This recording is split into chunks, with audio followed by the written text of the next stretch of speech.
My name is Rahayu Buang. I am the CEO of Yayasan Mendaki, which is a self-help group in Singapore. I graduated from the Kuan School of Public Policy and then the Masters in Public Policy. I was in the first batch of the graduation group of LKY School.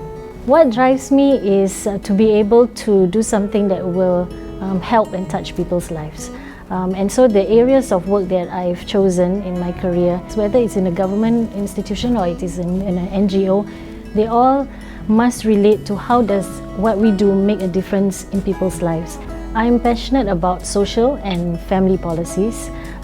While this may not be directly related to economic policies, I feel that this is an important area of policy work that has a lot of scope for us to delve deeper because it has implications on larger policies. I was working in the Ministry of Social and Family Development. One of the things that I did was to introduce evidence-based family education programs.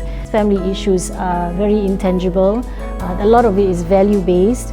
And when we look at it from the policy perspective, it's important to see how we can quantitatively look at the impact and the effectiveness of such programs. In the last 3 years, I've been working in Yayasan Mendaki, which looks at families that are in the bottom 30% of the community. The focus has been to strategize on going into early intervention. At the same time, we are also helping those who are already in school to be able to perform better in school and achieve grades and performances that are on par with the other communities as well.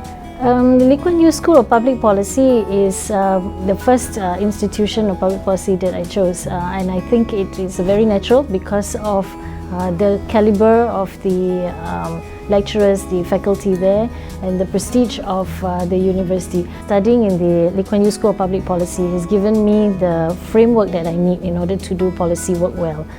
Because it allows me to understand what is the science behind policy making, what are the factors that needs to be considered. The discussions and the diversity of the discussions and the issues that we go into also helps in terms of providing me with the challenge of clarity of thought. I also appreciate the fact that it would have a more Asian slant to the public policy learning that we will have, because that is most relevant to where we are. And really, in these days, Asia is the global future. For those who are thinking of going to the Kuan School of Public Policy, I would urge them to do so, participate and be active in the process, because there's a lot of learning. At this stage, in a master level, it is not about grades, it is not about passing exams, it is really about the learning and the networking and the broadening of ideas and stretching our minds. That's more important, and I think the LKY School of Public Policy provides that.